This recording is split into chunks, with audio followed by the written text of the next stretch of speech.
any organization or club with children ages 4 to 11 years? If yes is the answer, then we at Fun School, we're looking for you. Let's have fun singing, dancing, listening to amazing stories, doing craft, and so much more. I'm such a kid at heart. But to be part of this fun and exciting new season of Fun School, just simply send an email to Alicia Alves Grant at aagrant@cbc.bb for further details. Fun School is back, and we're looking for you.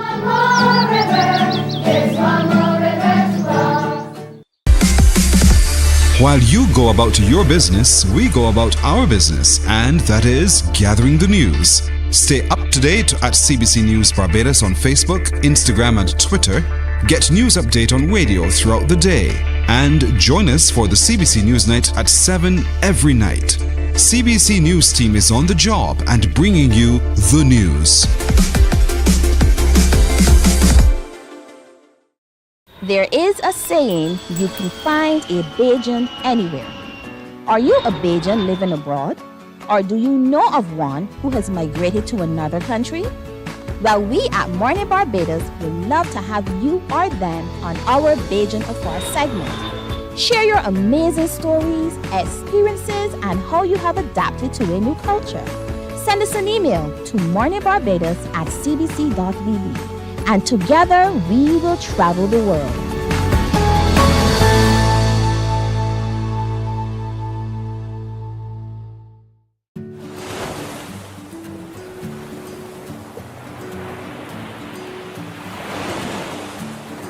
Oh, hi. My name is Stacia Whitaker, and I'm a registered dietitian nutritionist and a member of the Heart and Stroke Childhood Obesity Prevention Coalition. My motto is, when in doubt, leave it out, and it goes for when I'm eating, because sometimes things have ingredients that we're not sure of, and I like to keep it simple. And if I'm eating something and I'm not sure the ingredients in that particular thing, then I choose to leave it out. So I keep my snacking simple with fruit, nuts, or just water. It's easy to remember, there's no added ingredients, and it's also very nutritious. So remember, childhood obesity is real, so choose healthier alternatives. And when in doubt, leave it out.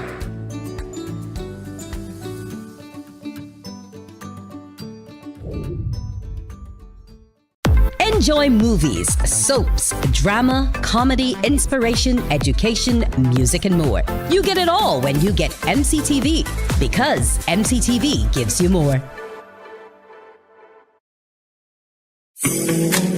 The facts say Morning Barbados reaches an audience of over 50,000 and Newsnight reaches over 56,000. It's simple. When you advertise, you're getting your message to over 50,000 of your potential customers. Make the call to CBC Sales Department today and watch your business grow. Contact us at 467-5559 or email marketing@cbc.bb.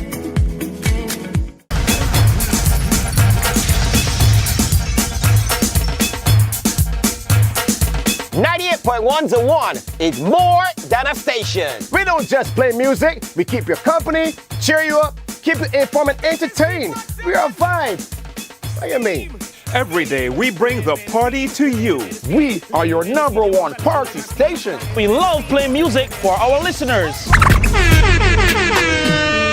And we're committed to working with our clients and advertisers to make sure that you get the attention that you deserve. 98.1 The One. Celebrating 18 and still your #1 party station.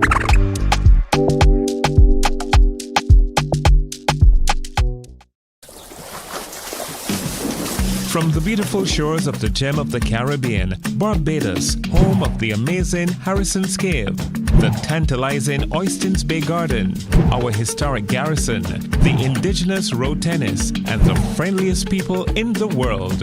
We are 94.7 FM, the ultimate Bajan experience.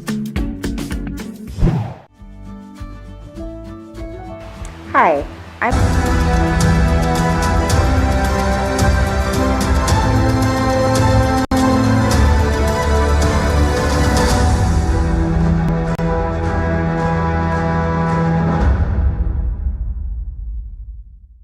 This is the CBC Morning Report for Thursday, October 12th.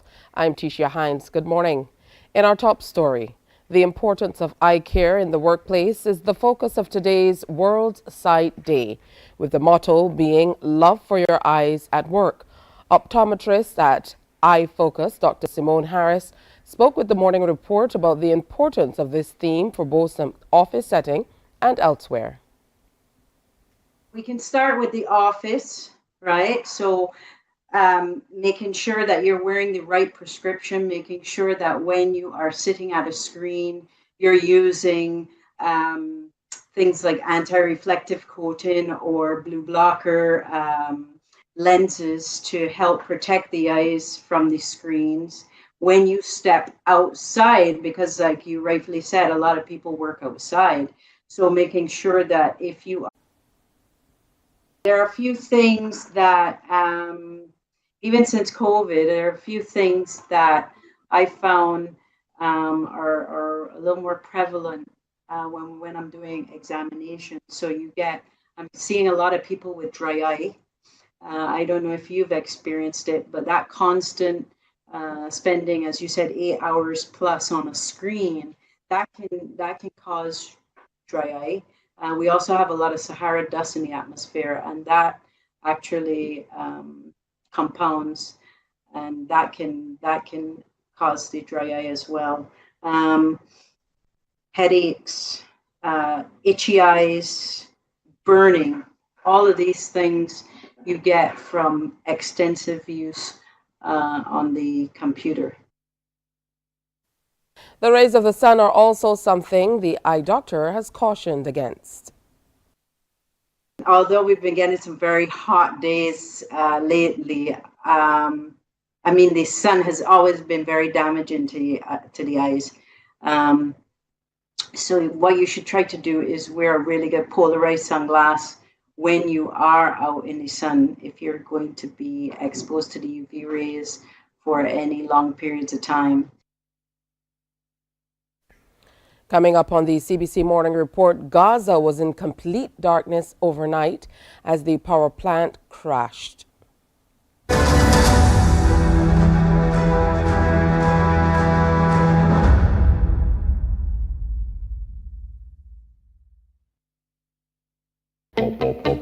We enjoy a game of dominoes and singing karaoke. I just love crew. When you love me just a little bit longer. You get to relax and have a drink and listen to some nice music. It's something different. It's spectacular. It's fabulous. You know, it's a different feeling altogether. I never feel so good in a party yet. Follow me to Q in the Community this Thursday.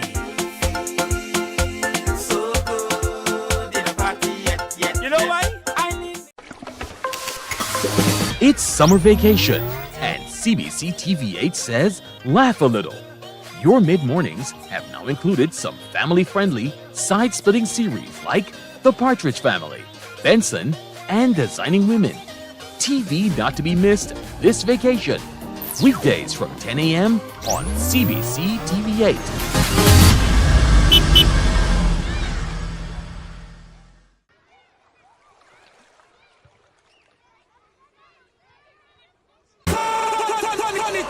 It's Match Day Live from the 246 with host Damian Best. Your all-access.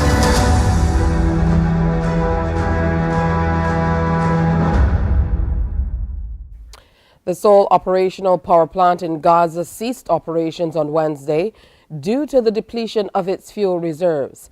The blackouts come as Israel has decided to block fuel shipments into the Gaza Strip as part of what the Israeli government has called a complete siege on the territory run by the Hamas military group.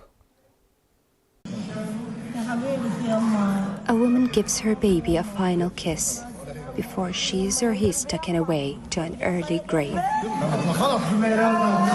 One glimpse of the tragedy spreading through Gaza since Saturday. Palestinians are bearing the brunt of war on a scale they haven't seen before. There's been no let-up in the Israeli bombardment of the enclave on Wednesday. These aerial shots show the extent of the devastation. Israeli airstrikes have reduced buildings to rubble and sent people scrambling for safety. Homes and businesses destroyed, phone and internet services cut, and water and electricity supplies interrupted. We were residents of what was once Al Karama.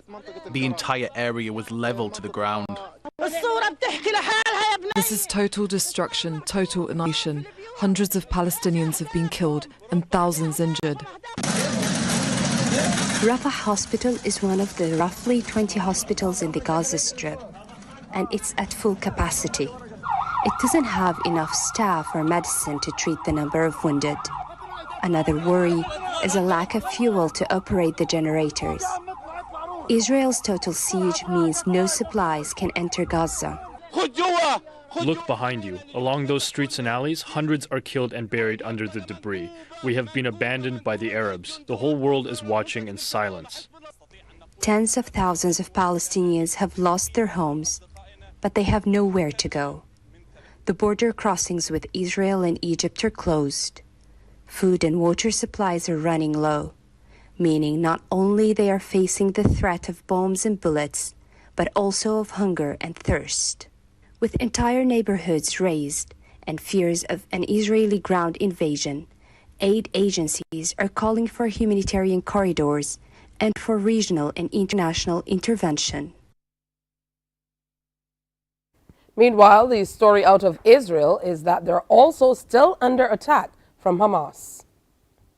Still a volatile situation here in southern Israel. Let me just walk you through the various incidents that we've been told about, we've been informed about these past few hours. First of all, rocket sirens continuing to ring out the last several hours in numerous towns, villages, and cities in the southern part of Israel on the border with Gaza. First, let's talk about the city of Ashkelon. You had mentioned in your intro to me just a minute ago that there had been rocket fire directed toward Ashkelon earlier in the day from Gaza, and that a few of those rockets actually landed in Ashkelon. It was reported in Israeli media that one of the buildings that was hit in Ashkelon was a hospital. It's also been reported in Israeli media that it doesn't look as though there were that many injuries as a result. Nonetheless, rocket sirens continue to ring out throughout the evening in Ashkelon at different times. Also, let's talk about Kibbutz Niram. That is an area that is very close to the border with Gaza. Rocket sirens also rang out in the past few hours, but in addition to that, the Israeli army released information that in the past couple of hours there had been a security incident there in which the Israeli army had exchanged fire with a car that they described as having been full of at least 3 Hamas fighters. The report from the Israeli army was that there was an Israeli army tank that fired upon that vehicle and that the threat was thwarted. We're still awaiting more details about where things stand security-wise in Niram. We'll get those details to you as we receive them.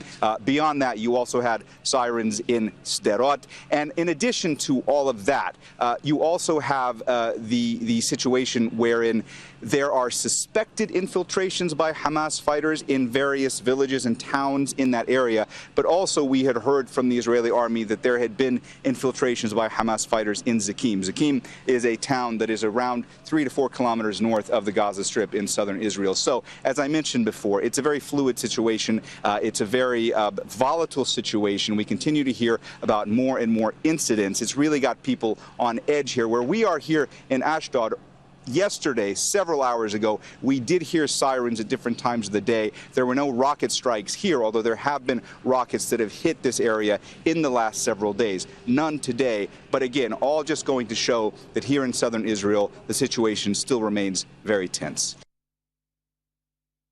It's time now for us to preview what's coming up on Morning Barbados. Well, on this World Sight Day, we most certainly will be sharing with you about what's happening across the globe on this day. It is also World Arthritis Day, so we have lots to discuss in that regard. We're talking about a brand new production. It's called Breaking Ground Maritime Play. Some of the actors, the main producers, will also be on with us.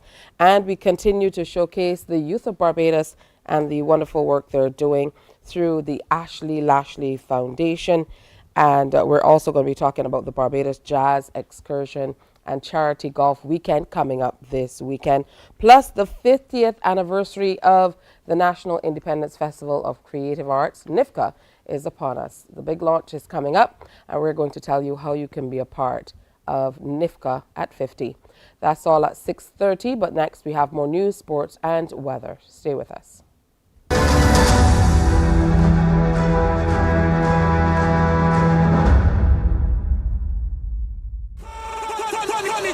It's Match Day Live from the 246 with host Damian Best. Your all-access pass to the action happening in the BFA Premier League and beyond. Every last Monday of the month on CBC TV8. Kickoff time, 8:30 p.m. with analysis from our panel and highlights of the top performances. You can weigh in on the discussion via WhatsApp on 228-5562. It's Match Day Live from the 246. Don't you miss it.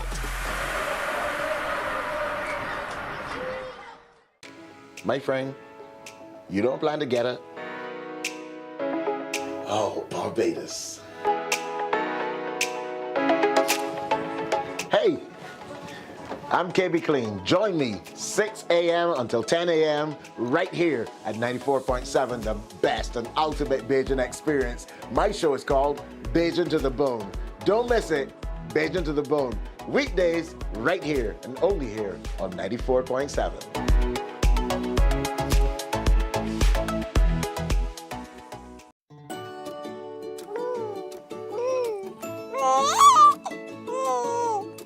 I'm Anne St. John, a consultant pediatrician.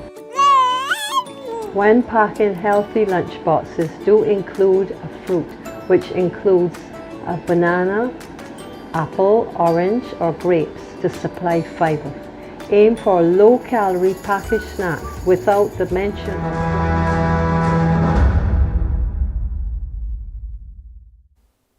Thunder Bay, St. James was the scene of the latest murder in Barbados, where 2 men were shot yesterday.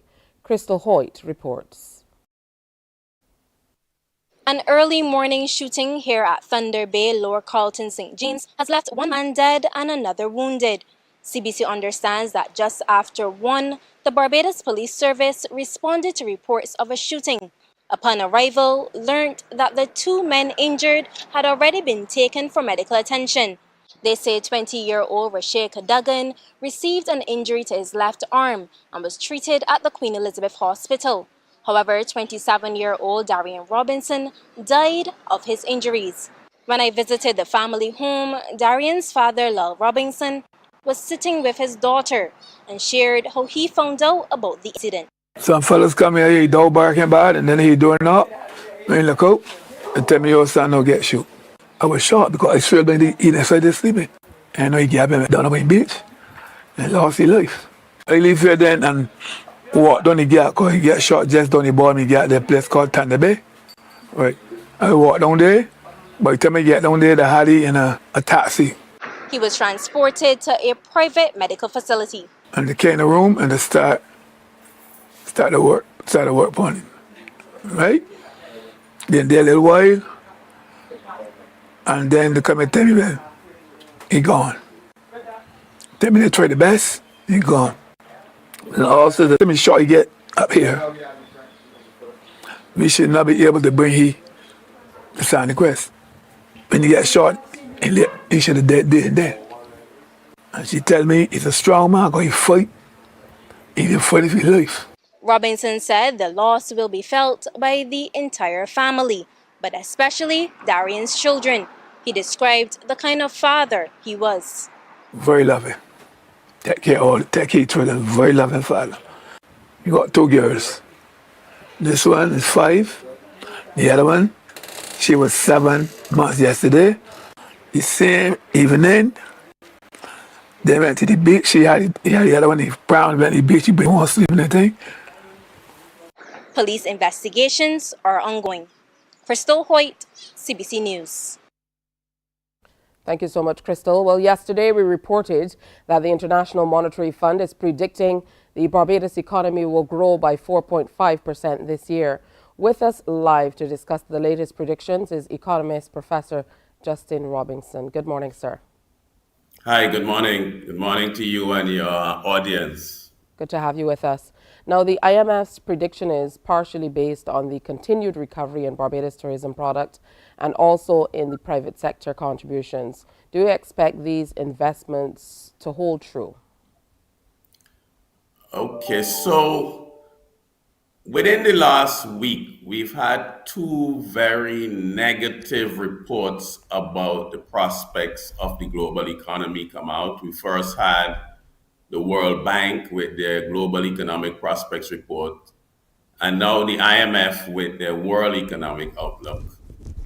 And Tisha, one of the things I find surprising in many years of reading these reports, maybe over 20 years, the tone of these reports is among the most negative I've ever read over the past 20 years. So it's clear that global policymakers, those analysts who are tracking the global economy, are extremely concerned about the slowdown in growth in the second half of 2023 and prospects for even further slowing in 2024.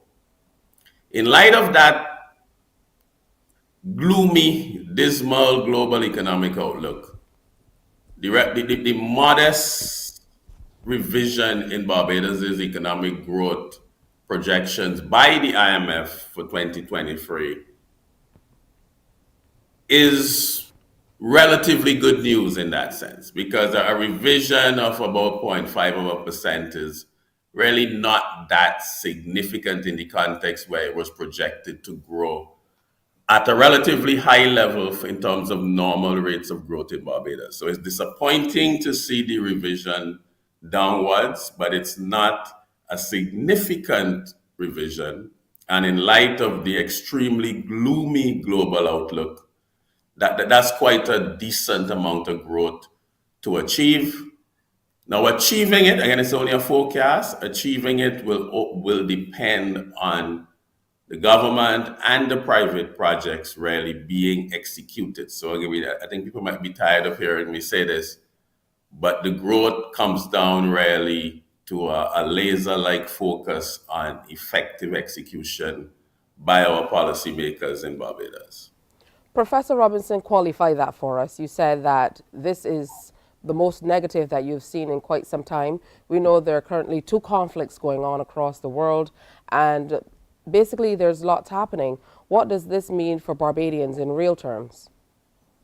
Okay, so, and what is interesting is also that the World Bank's economic report did come out before you had the escalation among the Israelis and the Palestinians.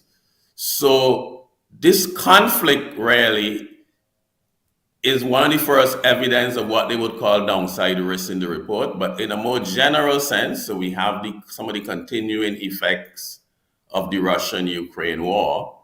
And also inflation remains stubbornly high around the world, despite some very aggressive interest rate hikes from central banks. Now, with inflation way above those targets for those major central banks, it means that interest rates are likely to remain elevated for a long period of time, which pushes up the cost of investing. Consumer spend gets hurt to the extent that they rely on credit. So these are all major risks to investment for Barbados. The good news is that global tourism continues to recover very well. So that's very good for us. Really, a lot of the uncertainty is around investment flows. And that high cost of living is not likely to come down significantly, if at all, in the near future, as inflation remains stubbornly high. And then you have these downside risks from these sort of geopolitical conflicts, which are out there. All of these could push lower forecasts. So it's really, in such an environment, our local policymakers really can't afford policy errors. We can't afford any inertia, or what Barbadians call that implementation deficit disorder. The investments, the opportunities locally, we have to seize them and implement effectively. Now, we also saw in this report that the island's current account deficit is also expected to improve. Let's talk about that.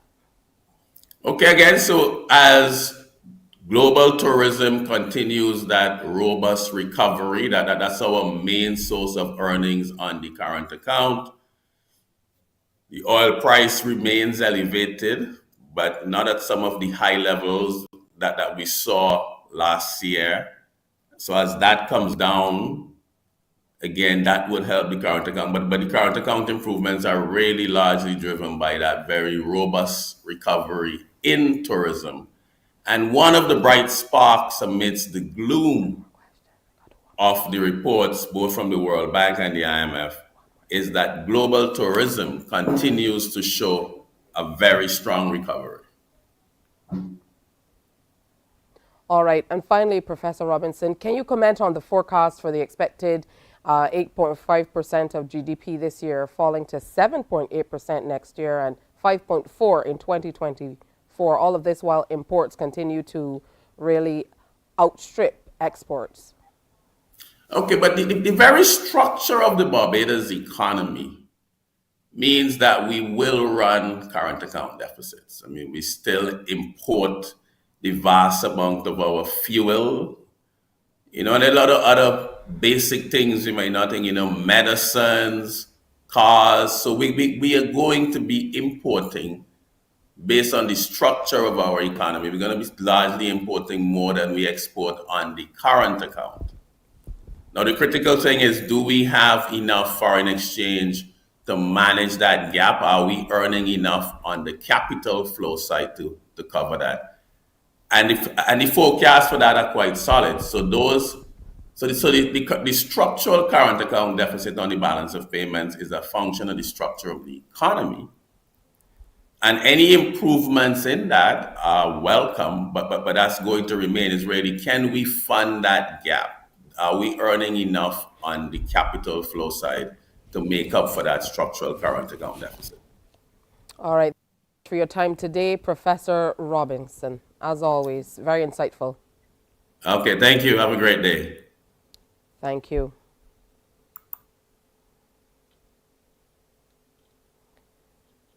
Well, financial institutions in Jamaica that chose to retain a 0.25% asset tax rate, even after a 50% reduction was announced in 2020, are now advocating for the implementation of the reductions initially declared by Finance Minister Dr. Nigel Clark before the pandemic. CVM Television has that report.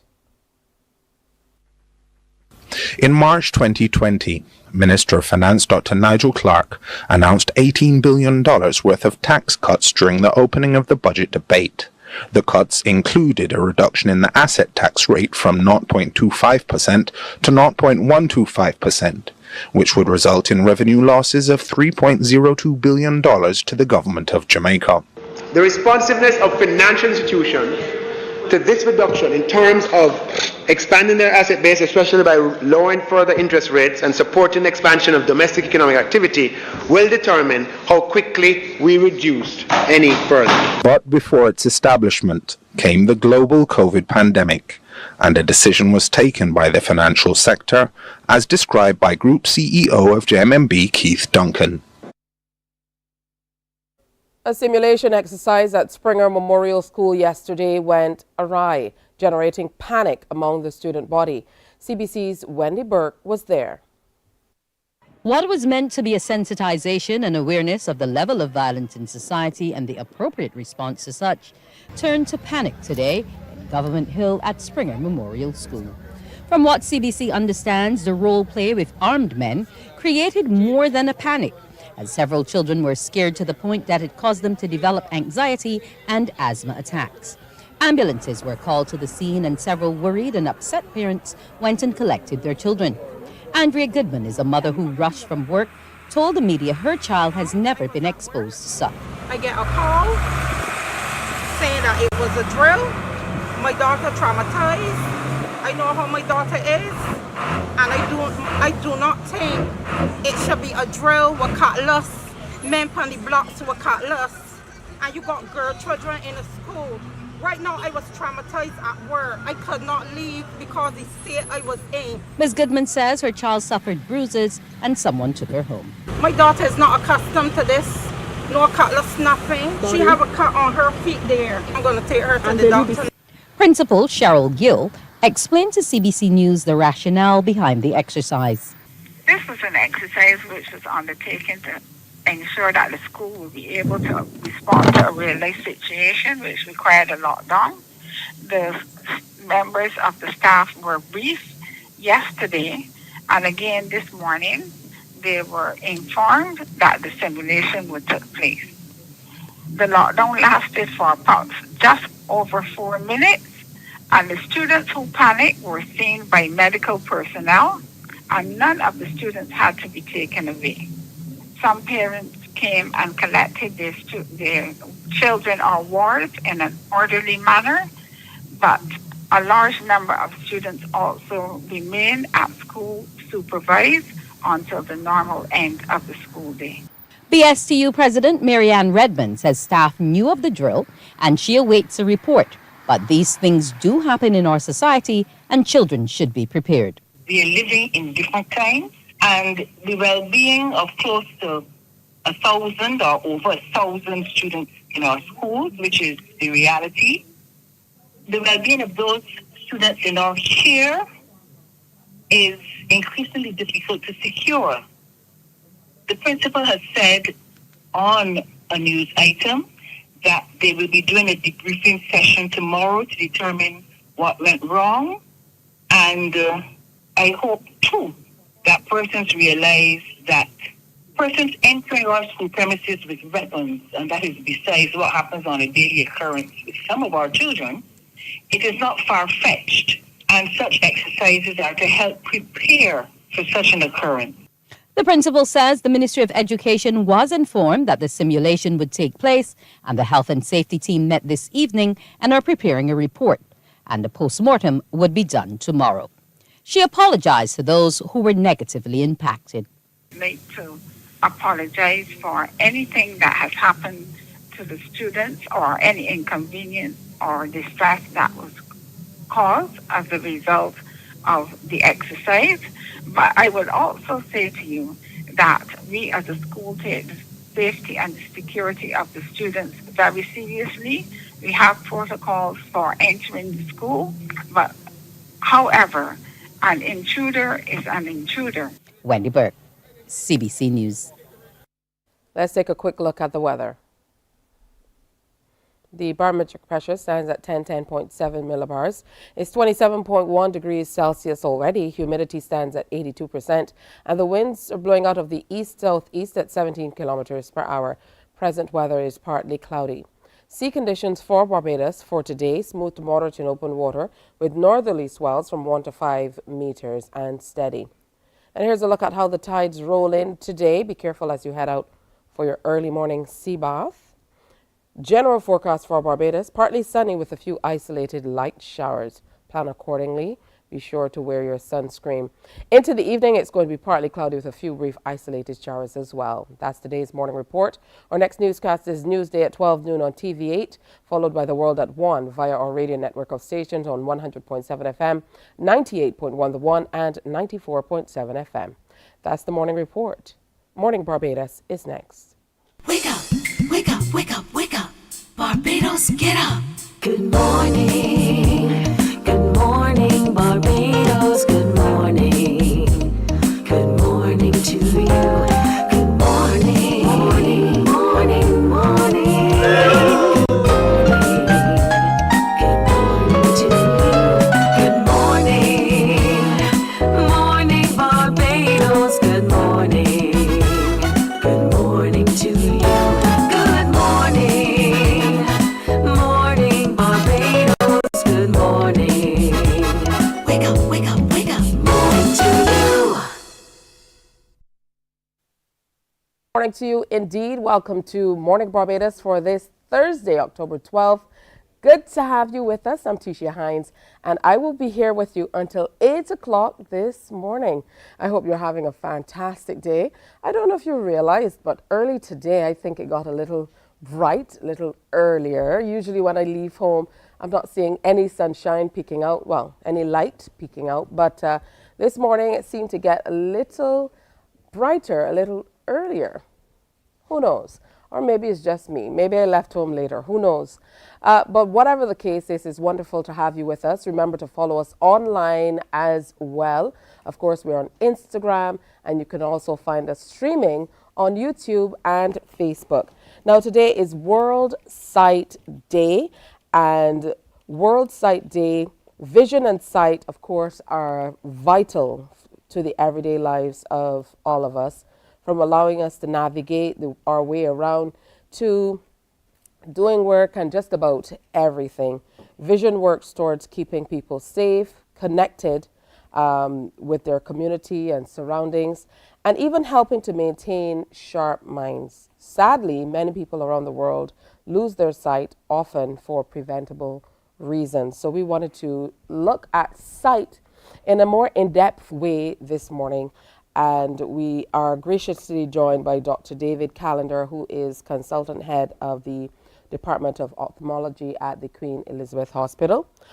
Good morning and welcome. Good to have you with us. Good morning, thank you. Happy World Sight Day, first of all. Thank you very much.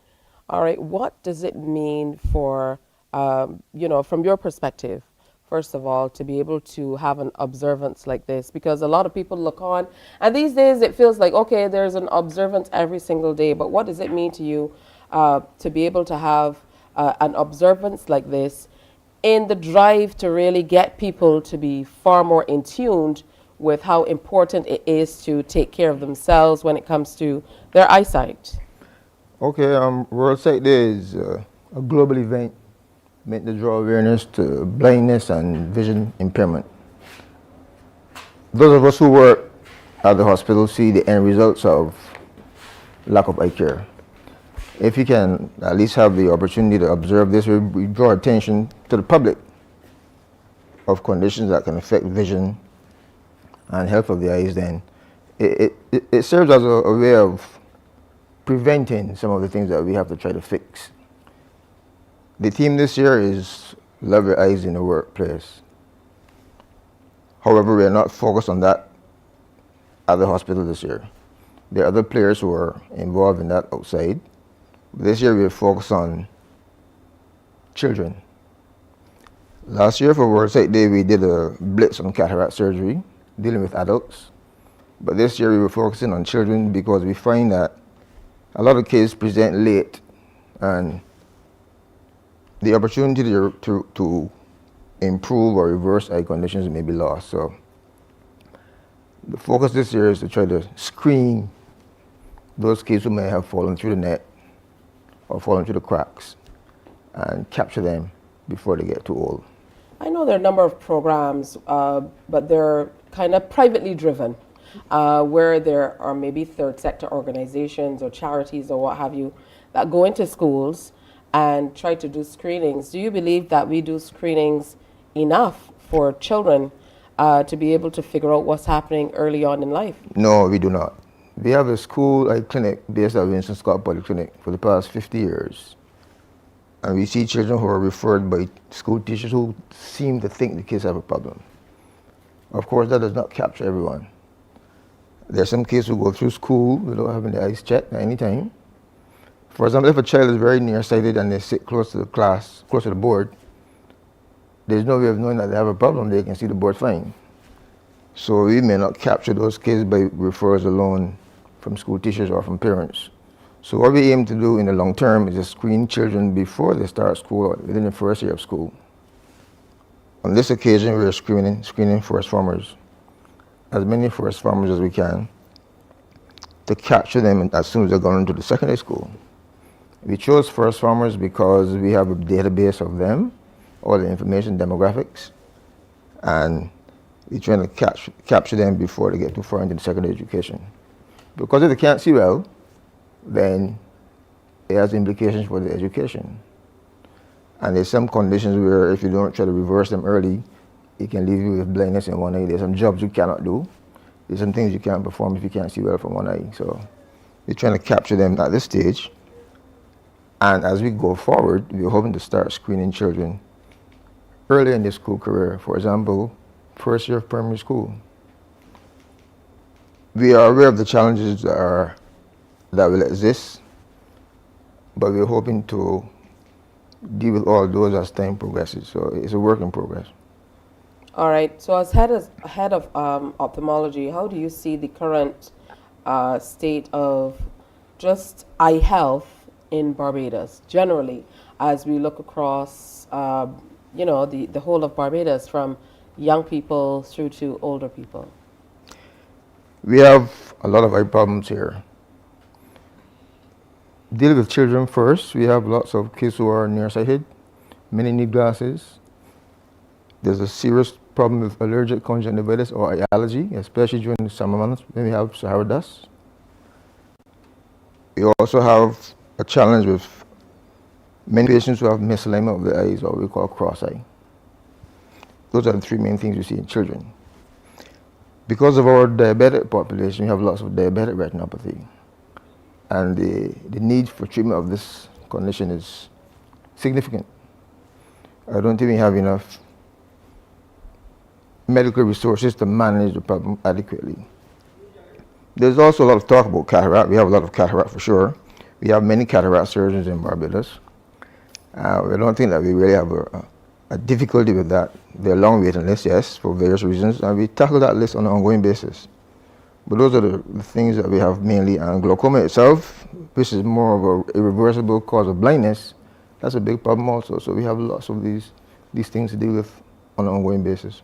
I know that there are certain things we talk about a whole lot more when it comes to healthcare, and these days it certainly is a whole lot more glamorous, if you want to call it that, or the buzz phrases of make sure you get your prostate checked, check your blood sugar, check your blood pressure. These are things that almost come naturally now for us to say, but we don't often hear people talking about when you should check your sight, how often you should check, that you can see well.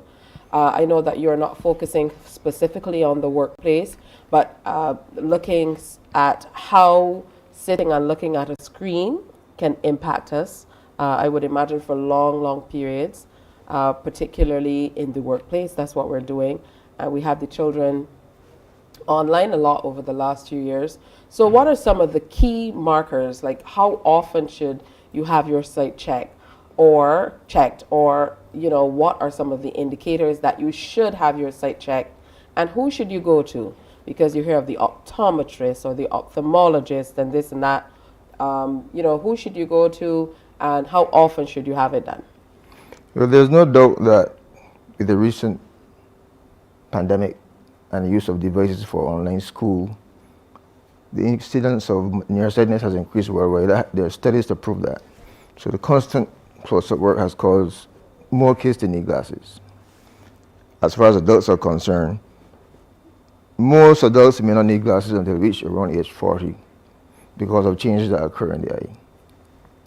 Persons who spend a lot of time on computers for the nature of their work eventually will need some help to see close-up or near. So we always recommend that you should get your eyes checked regularly, especially if there's a family history of glaucoma or if you're diabetic, maybe once a year. If you're using devices a lot, once a year is useful, at most twice. Children, as they're growing, should get their eyes checked, I think, once a year, especially if they wear glasses, because as they grow, they get more nearsighted. And the annual check is useful. Even if you don't wear glasses, it is still useful to get your eyes checked at least every 2 years. We have some fantastic eye specialists in Barbados. We have optometrists who are not medical doctors, but they have a vast knowledge of what goes on in the eye, and they're very good at diagnosing eye conditions. We have the ophthalmologists who are doctors, eye surgeons.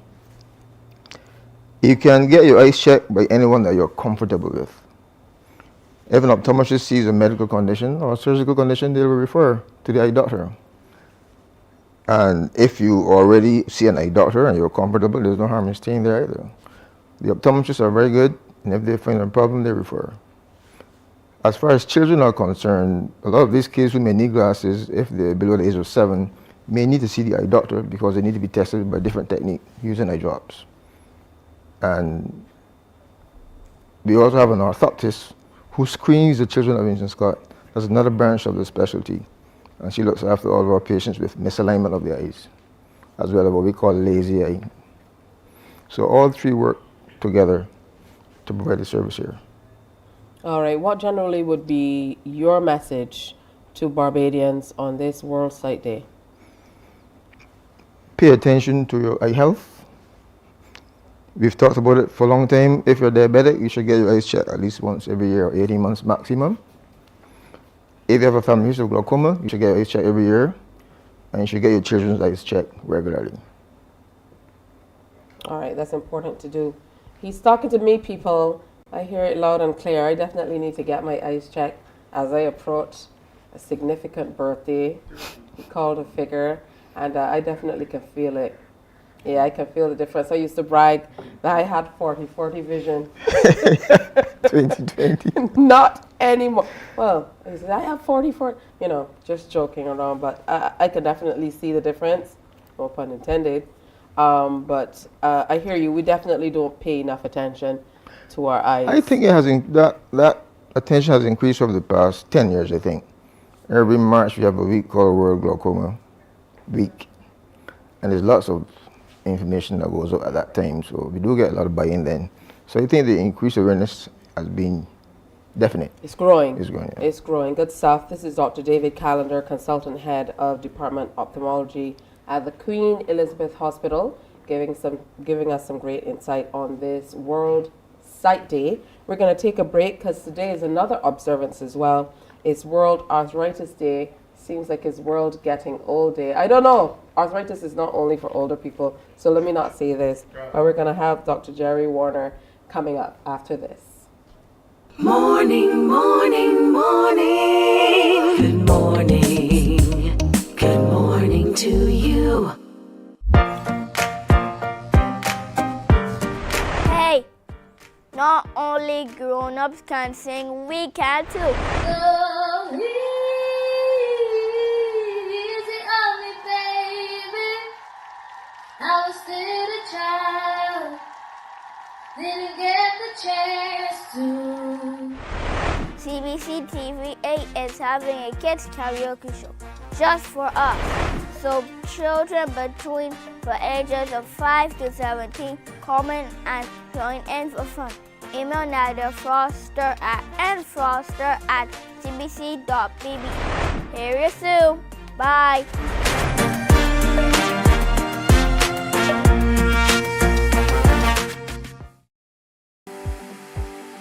For the past 19 years, QFM has been sharing with you, learning from you, and together building a community for all mature audiences. That's why we say Q is good for you. To our Q family, we say thank you for staying connected to Q 100.7 FM. QFM is a station of the Caribbean Broadcasting Corporation. CBC, celebrating 60, connecting Barbadian communities.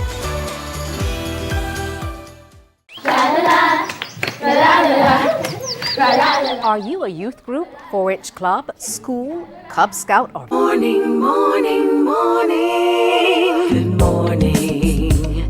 Good morning to you.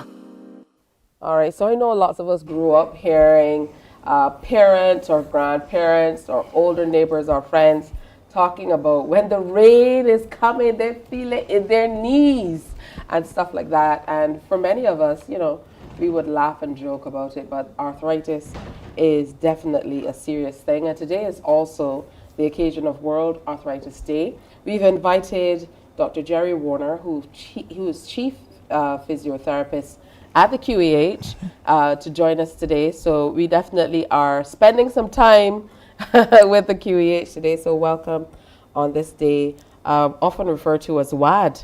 You know, congratulations on the observance. What can you tell us about arthritis? Okay, thank you for having me. Good morning, everyone. Arthritis is simply an inflammation of your joints. Bajans get a little bit mixed up sometimes with the word inflammation. Inflammation is not pus, that's signs of infection.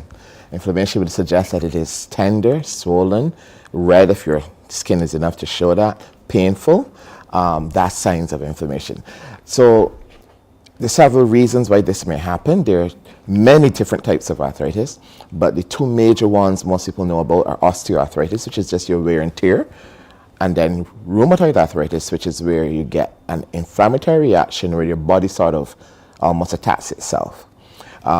This can affect you at different stages of life. There's also juvenile arthritis, which is a little bit more worrying because when the children present with joint pain, then the pediatrician would get involved to make the correct diagnosis. The problem with arthritis, though, is that it's painful, and anything that's painful is discomforting. And then people will try several ways to get rid of their pain. And one important way of doing that is through specialized and guided exercise, which is where your physiotherapist comes in. Well, that certainly is a lot. Are there people who are more prone to some of these conditions than others? Yes, the incidence of these things will change. For example, unfortunately, women tend to get more rheumatoid arthritis. Persons who do impact sports, I'm sure you would have seen your very high-end performers, NBA type persons, you would see them with lots of joint issues, American football players, etc. People who do high-impact sports, sometimes it's a genetic disposition, and sometimes too your job, if your job involves a lot of heavy labor, over time, if you don't maintain good muscle strength and general fitness, you can get issues. What are some effective exercise techniques that can help to alleviate the joint pain and stiffness that you're talking about that really is a part of arthritis? We just had a colleague walk up, he talked to you about that, and we hear a lot of people talking about this joint pain. So when we look at that in the context of exercising, then you hear people are out on the road and this and that, and sometimes it feels like it does you more harm than good. Okay, so I'm glad you brought that up. So first of all, studies will show you that exercise improves joint health. However, if you're in a flare-up, if it's very, very painful, very, very acute, very swollen, very tender, that's not the time to do high-impact exercise. So in your first point is type of exercise. So low-impact exercise, if you can swim, if you're not afraid of the sea, water is an excellent way of exercising. Cycling is an excellent way of exercising. And walking, that's also good for your lower limbs. What you have to do in terms of the walking is to get a good shoe with good cushioning support. I'm not telling you to go and buy a particular brand, but make sure that your soft shoe has a fairly thick heel and is comfortable for you. So as you impact the ground, you're not sending abnormal amounts of forces through the area. A physiotherapist will be able to assess your gait, your walking pattern, to help you know how to place your foot properly, again, so that what we would call the biomechanics, the way the joint functions, is as it is supposed to do so anatomically, and you're not creating changes. You mentioned earlier the rain falling and weather changes, and actually that's true. Changes in barometric pressure for your joints, where the nerve endings are raw and exposed, are picked up by your joints, and studies have actually shown that. So yes, they can feel the weather in their bones is actually a very true thing. Listen, the rain is going to fall, I can feel it. It's coming. So for generalized exercise, we like to suggest, as I said, hydrotherapy, your sea exercises or pool exercises, walking and cycling. And again, you start low impact, and then as you feel better, get stronger, then you can progress. What we don't want you to do is just suddenly start getting up and doing high impact exercises, jumping jacks and running and that sort of thing, just out of the blue without having seen your doctor and or being advised by your physiotherapist. Now, you're chief physiotherapist at the QEH. Talk to me about the role physiotherapy plays in managing arthritis. Okay, so all of our patients will be referred usually from the orthopedic clinic at the QEH, a massive clinic, several consultants there, and or from the polyclinics or private doctors. Our head of department, Dr. Mosley, is also involved. He's a physiatrist, and one of his skills is pain management specialty. When they come to us, we always assess the patients, because we need to know not just what your diagnosis is, but also how it's affecting you. We identify your problems from our assessment, and then we create goals to manage each of those problems. Sometimes you have to include some of our colleagues in occupational therapy. If you have arthritis is affecting the joints of your hand, for example, you'll be provided with a brace or a splint to protect that joint at particular times.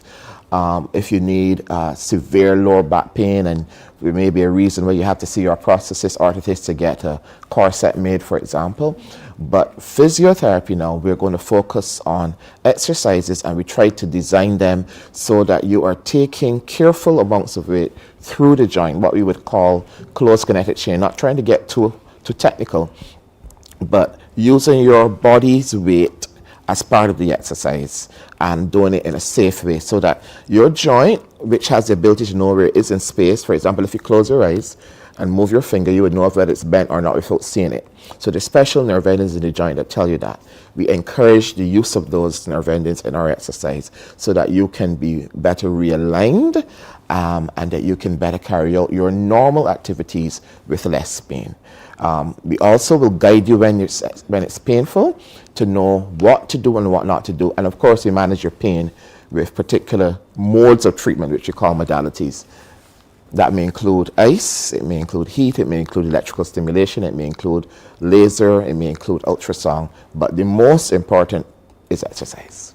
All right, the most important is exercise. You definitely have to take that in hand. Are there any recent advancements that can help people in terms of pain management? Because I know arthritis can be very debilitating, Yes. particularly for people who have it in a severe way. So the theme for this World Arthritis Day is really living with arthritis throughout life. So in terms of, especially when you get older, it really becomes a genuine issue. You may like to garden, for example. You no longer can stand up and use your hoe and fork.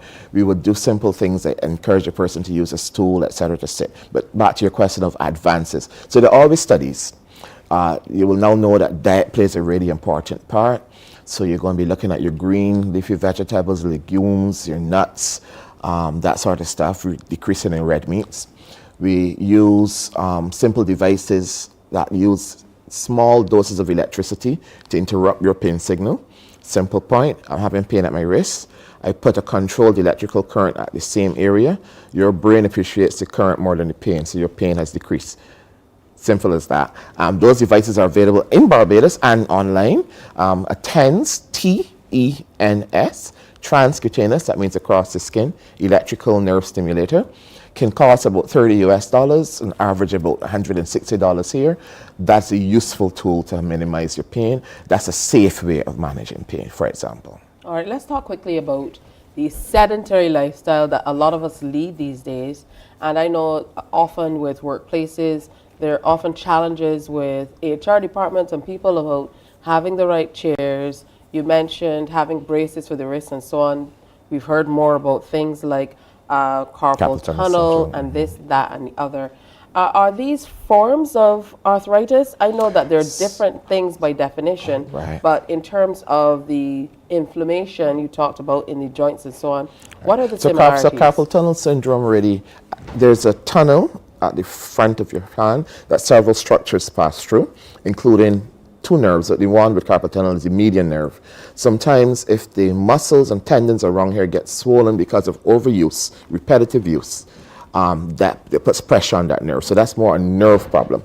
But at the same time, because it's a joint, you can also have a joint issue at the wrist. So biomechanics, ergonomics is the term that we use for this workplace setting. It's important, and therefore, yes, HR, wellness programs at the workplace are really important.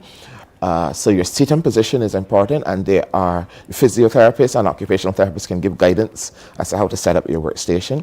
But remember, I mentioned exercise. So even at the workstation, a short stand up, walk around, do a minute or two of stretches, and then sit back down is important. Movement is really, really important. So don't complain that you have to get up from your desk to go to check a file. That movement changes your body position, and that actually works to your benefit. When we hear about the QEH, we just had the doctor from really talking about ophthalmology. Sight. And now we're talking about physiotherapy. We don't hear a lot about the physiotherapy That is so department true. at the QEH. That is so true. So talk to us a little bit about the role that you play generally in taking care of people who not only may have arthritis, but other conditions as well. Okay, so physiotherapy at the QH has both an inpatient, an outpatient, and a satellite component, Harrison Point and St. Lucie District Hospital. We manage from pediatrics to geriatrics. We have intensive care management, where we mobilize patients who are ventilated and extremely ill and dependent. We have to get them mobile. We have to keep the chest clear. We have to get them stronger so they can get out of the ICU, back onto the ward. When on the wards, we also have to continue to strengthen it and get them ready to go out of hospital back into the home life. We manage our amputations, we manage our strokes and other neurological conditions such as your spinal cord damage, quadriplegia, paraplegia, those who've had the spinal cord damage and now the nerves no longer work below a certain level. We manage persons who've had regular surgeries who need to be also, because of the pain, they don't want to move. We manage cancer clients, patients who would have particular breast cancers, and then sometimes the resultant drainage patterns in the system in the hand doesn't work, so they get a particular type of swelling. We have a specialist who works on helping to clear that. Our children who are asthmatic, who may have pneumonias, who may have fractures, we also manage them. And then, of course, we manage your fractures for broken hands, broken legs, back pain, some of which is arthritic, like neck pain. A lot of that also has arthritis components. So we manage a significant part of the population of the QEH. We're not a sexy department. You come to us when you're at your worst, when you're sick and when you're painful. But we do a really good job. Our clients are actually very pleased with our outcome. We see approximately between 100 to 120 persons per day. We mobilize them, we get them back out. Now, not every person is going to be a success story, but we've had some wonderful success stories over the years. Oh, that's excellent. We're going to invite you back because this discussion has left me with more questions. That's understandable. Than I even had We'll be before, glad to come back. But I think it would be worthwhile to explore all the ways that physiotherapy can really help us as we go through our days and to really manage pain and get back to a state I where look you forward can to that invitation. function well. Thank you so much for coming in. Dr. Jerry Warner is Chief Physiotherapist at the Queen Elizabeth Hospital, talking to us on this World Arthritis Day. And Granny, you were right. Your joints can tell when the rain is coming. He said it. Yes. All right, we're going to take a break here and come back on Morning Barbados. Stay with us. Morning, morning, morning. Good morning. Good morning to you.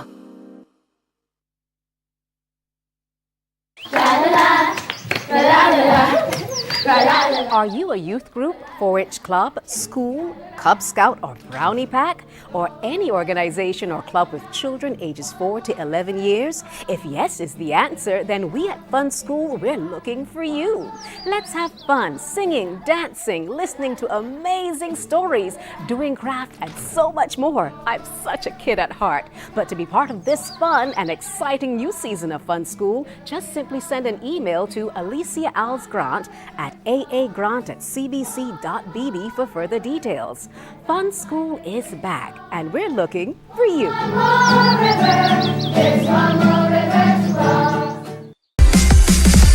While you go about your business, we go about our business, and that is gathering the news. Stay up to date at CBC News Barbados on Facebook, Instagram, and Twitter.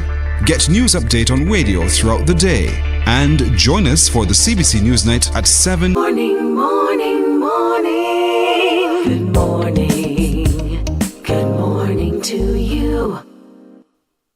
Thunder Bay St. James was the scene of the latest murder in Barbados, where 2 men were shot yesterday. Crystal Hoyt reports. An early morning shooting here at Thunder Bay, Lower Carlton, St. James, has left 1 man dead and another wounded. CBC understands that just after 1, the Barbados Police Service responded to reports of a shooting. Upon arrival, learned that the 2 men injured had already been taken for medical attention. They say 20-year-old Rashid Duggan received an injury to his left arm and was treated at the Queen Elizabeth Hospital. However, 27-year-old Darian Robinson died of his injuries. When I visited the family home, Darian's father, Lal Robinson, was sitting with his daughter and shared how he found out about the incident. Some fellas come here, he dog barking bad, and then he doing up. I look out and tell me your son no get shoot. I was shocked because I swear they eat inside there sleeping. And he grabbed him down on my beach and lost his life. I leave here then and walk down the gate, because he get shot just down the bottom, he get the place called Thunder Bay. Right. I walk down there. By the time I get down there, they had it in a taxi. He was transported to a private medical facility. And they came in the room and they start to work on him. Right? Then there a little while, and then they come and tell me, well, he gone. Tell me they try the best, he gone. And also the time shot he get up here, we should not be able to bring he to sign the quest. When he get shot, he should have dead. And she tell me he's a strong man, because he fight. He didn't fight for his life. Robinson said the loss will be felt by the entire family, but especially Darian's children. He described the kind of father he was. Very loving. Take care of children, very loving father. We got 2 girls. This one is 5. The other one, she was 7 months yesterday. The same evening, they went to the beach. He had the other one, the brown, went to the beach, but she won't sleep in the thing. Police investigations are ongoing. Crystal Hoyt, CBC News. Police are asking anyone who can provide any information that can assist with their investigations to call police emergency at 211, Crime Stoppers at 1-800-TIPS-8477, or the nearest police station. A simulation exercise at the Springer Memorial School yesterday went awry, generating panic among the student body. CBC's Wendy Burke reports. What was meant to be a sensitization and awareness of the level of violence in society and the appropriate response to such turned to panic today in Government Hill at Springer Memorial School. From what CBC understands, the role play with armed men created more than a panic, as several children were scared to the point that it caused them to develop anxiety and asthma attacks. Ambulances were called to the scene, and several worried and upset parents went and collected their children. Andrea Goodman is a mother who rushed from work, told the media her child has never been exposed to such. I get a call saying that it was a drill. My daughter traumatized. I know how my daughter is, and I do not think it should be a drill with cutlass. Men on the blocks with cutlass, and you got girl children in the school. Right now, I was traumatized at work. I could not leave because the state I was in. Ms. Goodman says her child suffered bruises and someone took her home. My daughter is not accustomed to this. No cutlass, nothing. She have a cut on her feet there. I'm going to take her to the doctor. Principal Cheryl Gill explained to CBC News the rationale behind the exercise. This was an exercise which was undertaken to ensure that the school would be able to respond to a real-life situation which required a lockdown.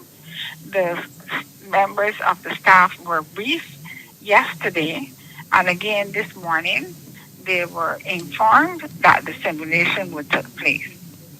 The lockdown lasted for about just over 4 minutes, and the students who panicked were seen by medical personnel, and none of the students had to be taken away.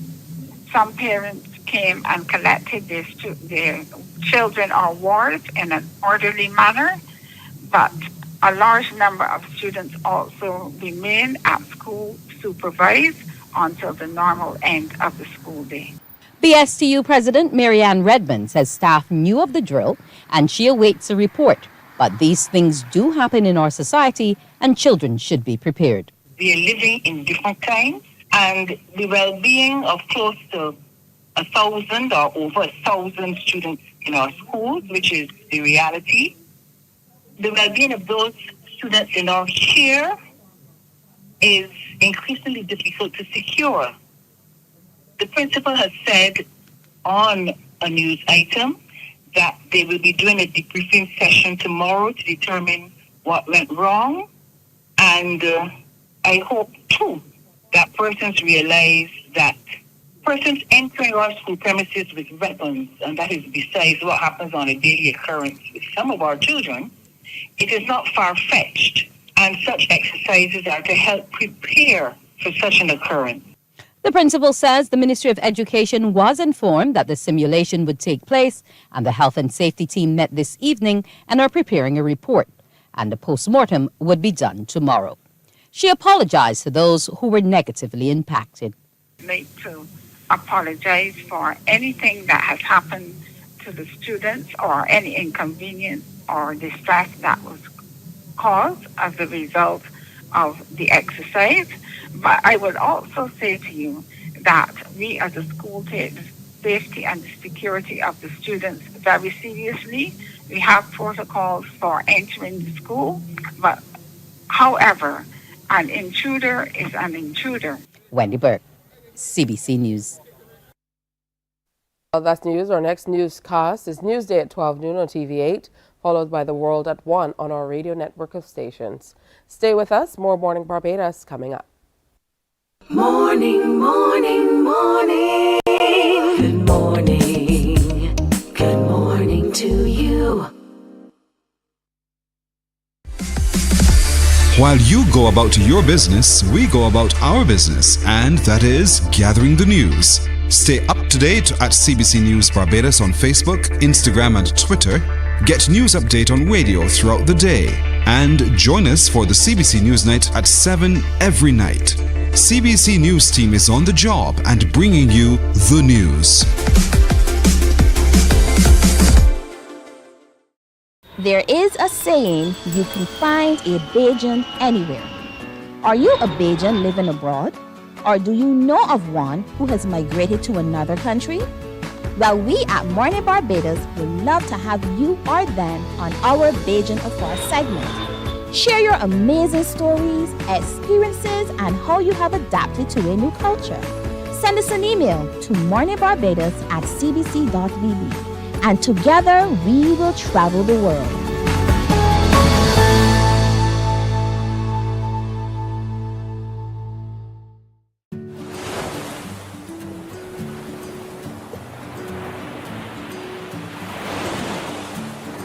Oh, hi. My name is Stacia Whitaker, and I'm a registered dietitian nutritionist and a member of the Heart and Stroke Childhood Obesity Prevention Coalition. My motto is, when in doubt, leave it out, and it goes for when I'm eating, because sometimes things have ingredients that we're not sure of, and I like to keep it simple. And if I'm eating... Morning, morning, morning. Good morning. Good morning to you. All right, it's time to hear about what's happening in the world of production. I'm told there is a new play called Breaking Ground that is written by Matthew Murrell and directed by Aisha Gibson Gill. We have a few of the major players joining us this morning to tell us more. So good morning to Najla King, Special Advisor to Maritime Policy and Education, Women in Maritime Association of the Caribbean, Barbados Chapter. Nicole Humphrey, Captain Kaya Morgan, for the purposes of the production. Hadia Adams, supporting actress as Dela Marie, and Levi King, lead actor, First Mate Wade. Good morning and welcome. Good morning. Morning. All right, I see some familiar faces. Hey, and so some people to get familiar with as well. All right, so let me start with you, Levi, since you're the rose among the thorns. Oh Lord, don't say that. Don't say that. Right now, I'm kidding. I didn't want to do that to you. You know, we usually give the boys a lot of sticks, so the girls will agree with me that we can give the boys their flowers today, and that starts with you, right? Well, thank you very much. Thank you. All right, so tell me a little bit about this play. How did it come about? Well, the Women in Maritime Association Barbados chapter, they decided that it was important to tell certain stories, especially stories about the issues that women face in the maritime sector. You know that gender issues are a huge thing in the world, in the Caribbean, and we're working towards fixing those issues. So Matthew Murrell was commissioned to write a play about this issue. Najla is doing a wonderful job as a producer, and she brought on Aisha Gibson Gill, who is an amazing director. She's pulling the entire thing together. We're rehearsing a few nights a week, and in just about 6 weeks, we have an entire show up and moving. All right, that's wonderful stuff. So Najla, let me go to you. Talk to me about some of these concerns that were being experienced that drove you to the point where you wanted to share some of these through a play. Well, the maritime sector, especially the seagoing maritime sector, where the seafarers usually were on board cargo and cruise ships and other types of vessels, is traditionally male dominated. According to international reports by the International Chamber of Shipping, the International Maritime Organization, for example, only 1.2% of women still occupy spaces in the seagoing sector. And what the IMO wants to do is to have more women equally distributed, not just in the shore based maritime jobs like in ports, for example, but also on board ships, in the ship's engineering department, for example, in the navigation department, the deck department. They just want to showcase that even though you are female, once you have the qualifications and the abilities and the interests, that you too can become part of this important sector which drives international trade. So the play is focused on that seagoing sector, focus on the seafaring sector near shore because there's a segment of it that is focused on a party boat, and then the international one on a cruise ship. So we just wanted to show those dynamics and then the challenges of women deciding to leave home and go away at sea for a long period of time. You know, there is the consideration of loneliness, isolation, you're leaving your family, you're leaving that which is familiar to you to embark on something new, a different opportunity, to explore new horizons. So we wanted to showcase that. All right, Hadia, tell us how you got involved as this amazing supporting actress for this particular play. There was an audition advertised. I saw it and I went because it has been many years since I've graced the stage, and I was like, all right, let me try out for this. And I tried for three different parts and I got the one I wanted. All right, excellent stuff. Now, talk to me about how being a part of this play has changed your outlook or the way you think of people who work in, well, they refer to it as the maritime sector. A lot of us look at it, when we hear that, we think only fishing industry maybe, but I would imagine when you hear maritime, then you think on a larger scale. So how has this changed your perspective on how you look at these types of jobs and what's done and how it contributes generally to Barbados? Well, it has opened my eyes to the fact that we even have that much of a maritime sector. I had no idea before. It never crossed my mind, really and truly. So now I'm aware that we are in every little aspect, every single aspect in the engineering room, as she was saying. You have persons on cargo ships. And I am somebody who would advocate for gender equality and stuff like that. But being in this role, Dela, she does a lot more than I do. So it's very inspiring for me to see like I could do a lot more. All right, good stuff. Now, for you, Nicole, you're a Yes, captain, me. which in and of itself is a bit of an anomaly, I would imagine. As Najla just mentioned, only 2% of people in this industry are women, and I would imagine if that is broken down further, then even fewer captains are women, or women are captains. So you're playing this role in this film. Don't tell me, like Hadia, that you saw an advertisement and uh, I showed up. So tell me how you got involved and how it has changed your outlook. Okay, well, I got involved through Levi. Actually, he sent me the audition PDF and he told me, oh, there's a play coming up, audition. So I said, okay. I was nervous. I ain't gonna lie, I was very nervous. But I said, it can't hurt. Let me try. It's my first time. I've never acted before. So I said, let me try it. And I tried out for, I think, 3 or 4 parts as well. And I got this one. In terms of how it changed my perspective, I was actually a seafarer from 2018 to 2020. I was working on 4 cruise ships in the liquor department. So yeah, I do understand that there are very few of us on there, especially in the captain department, and that the hierarchy, yeah, there are hardly any women on the cruise ships I worked on.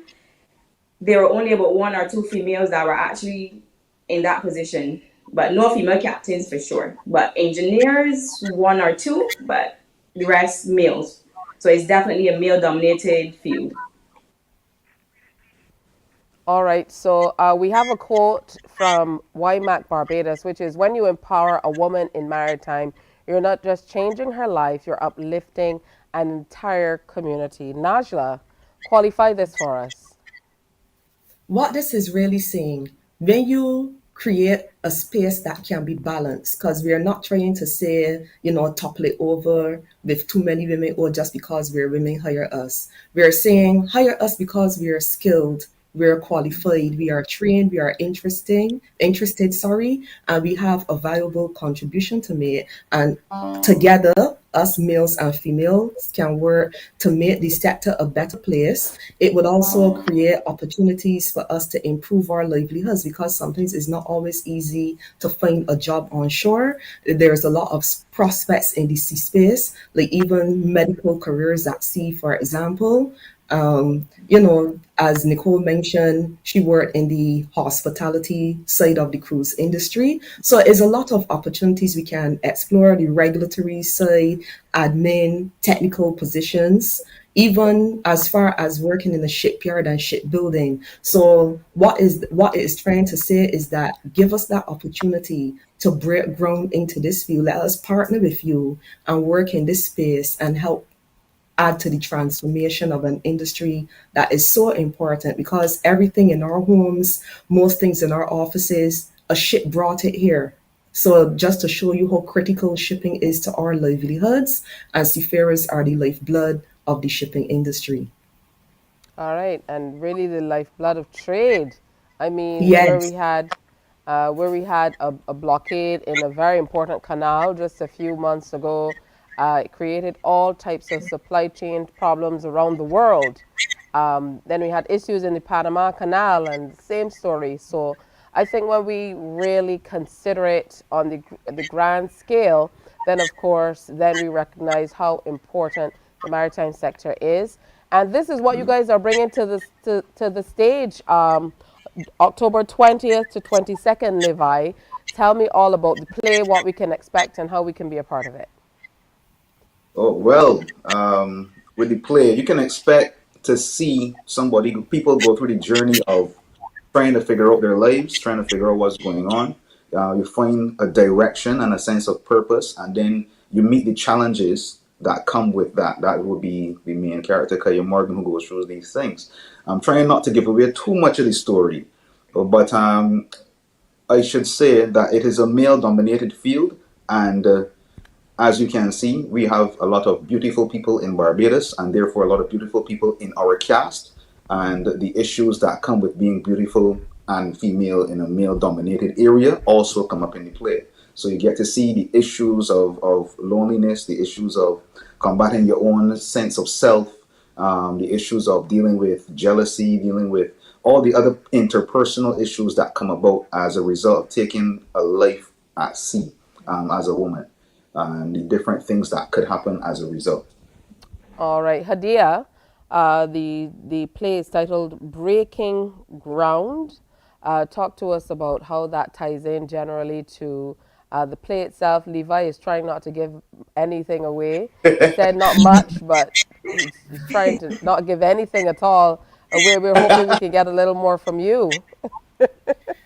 Well, Breaking Ground, as you said, is really about two main female characters who go through a journey of self acceptance and self discovery in a, as he said, a male dominated industry. And really and truly, it should encourage viewers, the audience members, to think about a life at sea and actually to consider a life at sea. So again, we try not to give too much of the play, but I did an interview before where I would have likened it to a musical masterpiece because there's a lot of crescendos and it's like that. You get all of that in the play. You know what I mean? So you have the very the scenes where you're going to have a lot of friction, and it's very exciting to see. And we have the director, Miss Aisha Gibson Gill, who has an amazing brain And the way that she actually brought the play to life is going to be very intriguing. All right, so Very, good very stuff. intriguing. Thank you. You gave us more. Tickets are $50 and $60, early bird and general, respectively. And you can get them at Carlton Supermarket, Emerald City, CS Pharmacy, and Esso. So make sure you get your tickets. Showtime, October 20th, 8 p.m. That's opening night. October 21st, 8 p.m. October 22nd, 7 p.m. That's the final show. So it's just 3 nights. You definitely want to make sure that you get out and be a part of it. See some local actors on stage, representing for some very interesting themes. Women in maritime being depicted on stage, something that I most certainly have never given as much thought to as I probably should. So it's a great way to bring some attention to the industry, to the sector generally, and of course to share more with Barbadians. I know Barbadians love stage plays, so see you guys on stage. See you. Thank you. Thank you very much. All right, thank you so much. Najla King, Special Advisor, Maritime Policy and Education, Women in Maritime Association of the Caribbean, Barbados Chapter Inc., she was next to Hadia Adams, supporting actress of the play, and Nicole Humphrey, who's playing Captain Morgan, was sitting next to lead actor, First Mate Wade, that's Levi King. Thank you, guys. May I make one correction? No. I'm kidding. Go ahead. I'm not the lead actor. Just accept it, Levi.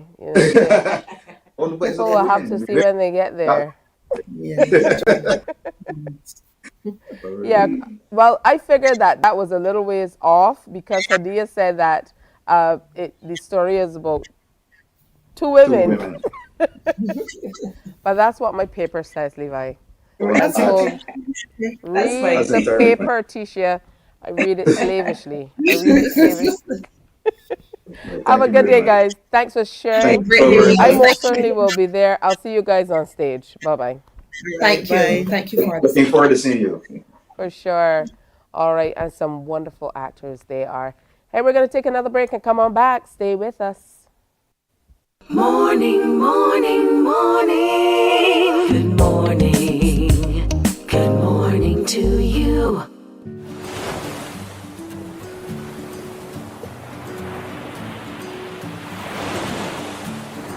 Oh, hi. My name is Stacey Whitaker, and I'm a registered dietitian nutritionist and a member of the Heart and Stroke Childhood Obesity Prevention Coalition. My motto is, when in doubt, leave it out, and it goes for when I'm eating, because sometimes things have ingredients that we're not sure of, and I like to keep it simple. And if I'm eating something and I'm not sure the ingredients in that particular thing, then I choose to leave it out. So I keep my snacking simple with fruit, nuts, or just water. It's easy to remember, there's no added ingredients, and it's also very nutritious. So remember, childhood obesity is real, so choose healthier alternatives. And when in doubt, leave it out.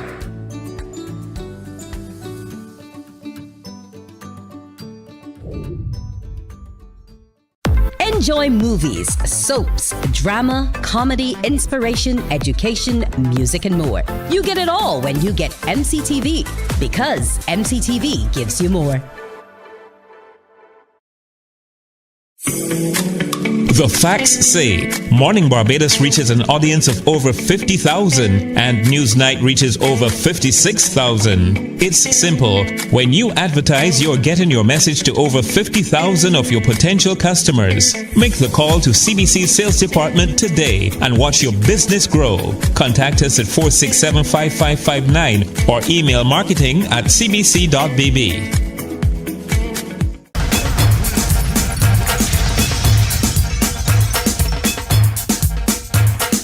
98.1 to 1 is more than a station. We don't just play music, we keep you company, cheer you up, keep you informed and entertained. We are a vibe. What do you mean? Every day we bring the party to you. We are your #1 party station. We love morning, morning. Good morning. Good morning to you.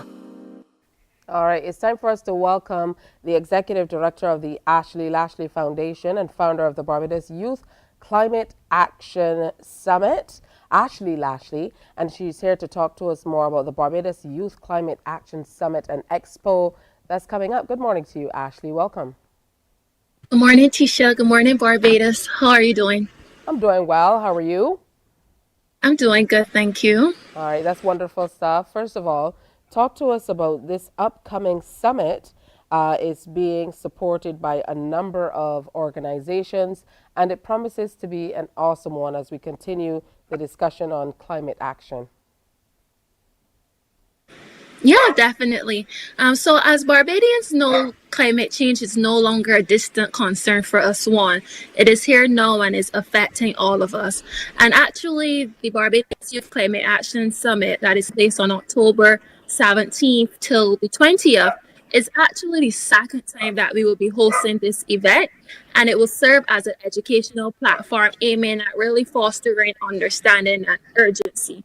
You know, we have this saying that goes that the youth is the future of the country, the youth is the future of the world. So when the Barbados Youth Climate Action Summit and Expo was conceptualized last year, we have the theme of Beyond Talk, More Action.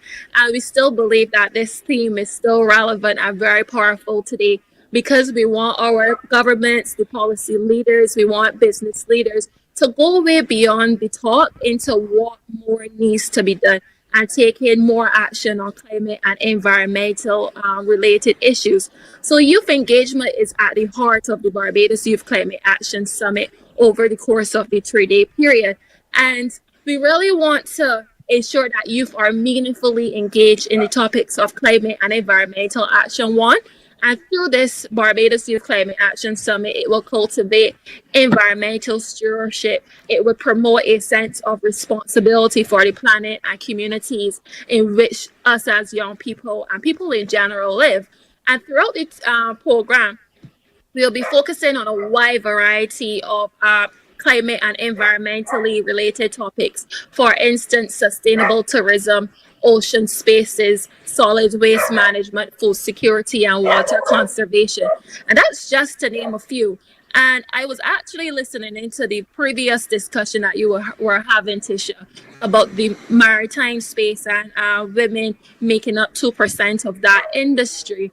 And actually, we'll be having on day one, on October 17th, a Women in Climate Action panel discussion with very powerful women leaders, because girls and women are one of the most vulnerable groupings to the impact of the climate crisis. So that is one of the exciting activities that I'll be most looking forward to.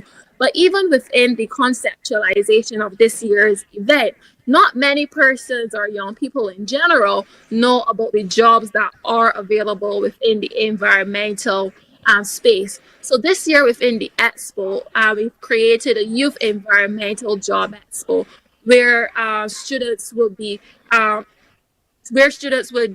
looking forward to knowing the jobs that are available to them within the environmental space and learning more about the environmental organizations and the work that is being done within the environmental space at home. But we will be way beyond the capacity building of students, and we also wanted to ensure that our students who will be participating will get a better understanding of the physical events that are taking place within the climate and environmental space. So on October 19th, we'll be taking the students on different eco-related tours on the varying themes that I would have mentioned before, really gauge that better understanding. And this year, we've also partnered with the regional constituency of youth. They're actually bringing in students or young persons rather from across the Caribbean region. And I'm sure Nikita would speak more about that. But in summary, we really want to encourage young persons to take the necessary action on climate and environmentally related topics. We want to continue to provide opportunities for young persons within the climate and environmental space by building on that leadership component as well. And at the ending of this summit, what we want to do, what we are doing is presenting the government of Barbados with a call to our second call to action letter about what we as young people need more to be done on climate and environmentally related topics here in Barbados. All right, so I'm going to give you the opportunity now, Ashley, to introduce us to Nikita Shale Roll, who now you mentioned that she's going to talk a little bit more about the initiative where they're bringing young people to Barbados. So introduce us to her and talk to us about how she fits in the grand picture.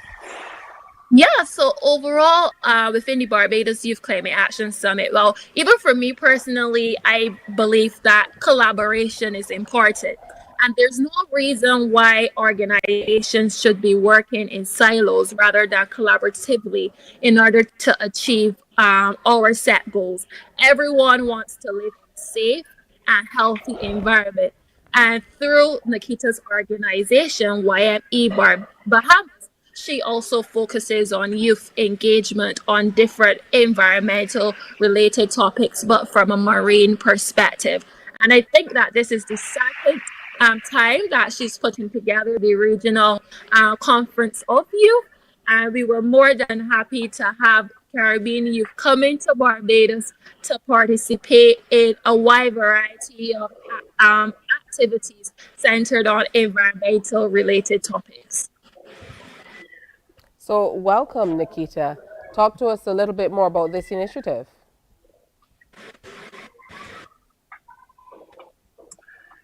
I don't know if I can't hear anything. I'm not sure if you can hear me. Oh my goodness. Okay, we're going to have to take care of that technically. Unfortunately, we're going to have to move forward. I have been experiencing some challenges with connecting with Nikita. So I don't know if you can quickly summarize, Ashley, as we look toward the conference October 16th to 20th. Yeah, as we look ahead into the Barbados Youth Climate Action Summit and the regional constituency of youth, what we want to do is we really want to encourage climate action. Last year, when we did our youth consultation, which was one of the outcomes of the Barbados Youth Climate Action Summit, 92% of the youth who participated stated that youth ought to be more included into the decision-making processes. So through the Barbados Youth Climate Action Summit this year, we will be having those intergenerational discussions on key themes relating to climate and the environment. And they also 92% of youth also believe that environmental related topics like climate are not being taught enough throughout the school system. So we really want to continue to build on their capacity. But in summary, I would say, Tisha, that we're just looking forward to a fantastic educational event here in Barbados at the Hilton Barbados Resort next Tuesday till Friday, and in collaboration with the regional constituency of youth. And so far, we've had over 21 schools have confirmed their attendance and participation. Both secondary, tertiary, and primary level institutions will be participating. So I'm happy as a youth climate activist, as a youth advocate, and as the founder of the Barbados Youth Climate Action Summit to see so many students and organizations this year interested in really pushing youth engagement on environmental and climate related topics on the agenda. And I'm definitely looking forward to the success and outcome of this year's summit and expo. And it wouldn't be possible without the support of our partners, sponsors, and our team. Excellent. I want to thank you so much for the wonderful work you're doing, Ashley, through your foundation and in working, as you mentioned, collaboratively with other regional and international organizations to be able to bring attention to the environment and climate and how important it is to us. Thank you, and I wish you the very best October 16th to 20th for this upcoming Youth Climate Action Summit and Expo.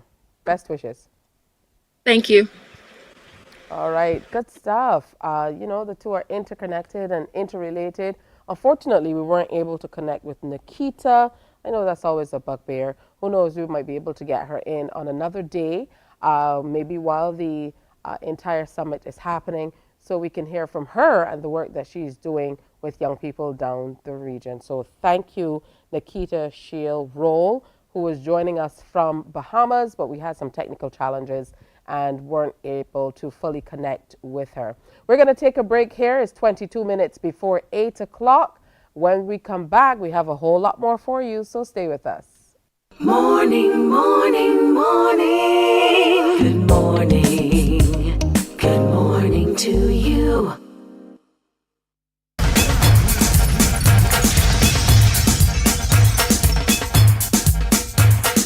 98.1 to 1 is more than a station. We don't just play music, we keep you company, cheer you up, keep you informed and entertained. We're a vibe. What do you mean? Every day we bring the party to you. We are your #1 party station. We love playing music for our listeners. And we're committed to working with our clients and advertisers to make sure that you get the attention that you deserve. 98.1 The One. Celebrating 18 and still your #1 party station.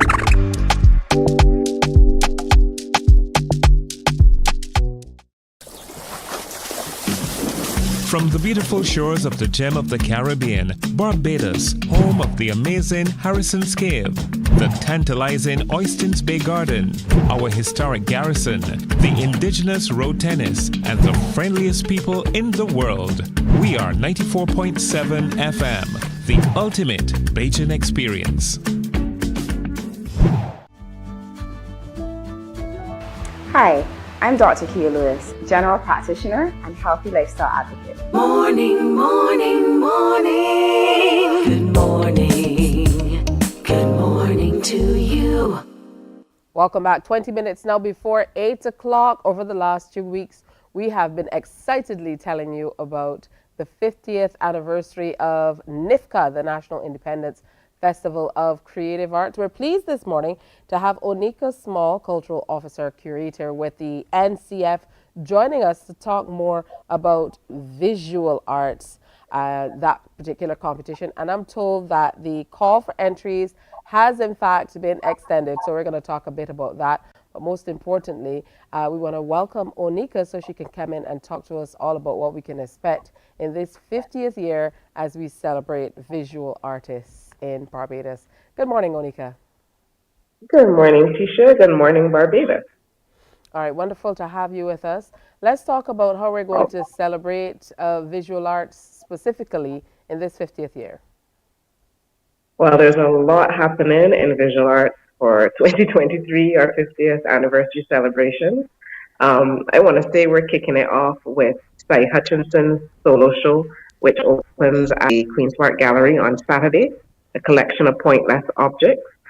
Cy is a 3-time Governor General Award winner, so he has copped the top award in NIFCA 3 times. So we're really happy to start off our celebrations almost with him. Then we've gone back to a traditional format competition where we're focusing really on juniors and non-professionals. Over the years of COVID, we would have seen less entries by the young people and the juniors. So we knew we really wanted to embrace them this year, and that's what we've been doing. So we have a schools displays are happening at the schools, and we're going around to judge the schools displays. And then we have our usual craft, photography, and fine arts entries, and they're happening at different locations. Our craft starts being delivered next week to Norman Center. We're really excited to be partnering with the Norman Center, where people that are coming through town can also see some of the work, the handicraft that our Barbadians have been producing over the last couple years. We've also, I think I'm talking a lot, but we're also going to be commissioning we're commissioning portraits by 3 pretty well-established artists to commemorate the icons in visual arts. So we have Jason Hope, who will be doing a bust or a piece on Carl Broodhagen. We have Alicia Smith, who will be looking at Ivan Payne, and Roger Williams, who will be doing his beautiful embroidery depicting Marjorie Blackman. So we have that happening. We also have murals in schools for the other icons, within the NIFCA community. So we have 7 icons being honored at 7 schools by 7 artists, but using slightly different materials. So we're looking at using recyclable materials, looking at using ceramics. So it's really a packed season. All right, so that certainly is a mouthful, as you mentioned, Onika. Definitely a lot going on, but I did ask you all the ways that we will be celebrating the visual arts as we look toward NIFCA at 50. I've been asking your colleagues as they came in throughout the week to share their own NIFCA experiences, because I think growing up in Barbados, NIFCA was so much a part of who we were. I even sang the old jingle yesterday, and you know it takes a lot to get me to sing, but it really kind of instilled in us, gave us an opportunity, people from the community level, to be able to showcase talents in many ways. So is there a NIFCA story you have that you can share with us? I think NIFCA is in everybody's heart. I participated in NIFCA Visual Arts when I was at school. Mrs. Whittle keeps reminding me I got gold for school in visual arts. Throughout the years, I have worked as the culinary arts coordinator for NIFCA. And now this is my first time coordinating the visual arts component, but it's always refreshing to see Barbadian creativity at its best, and knowing that it is about excellence, but it's also about the so.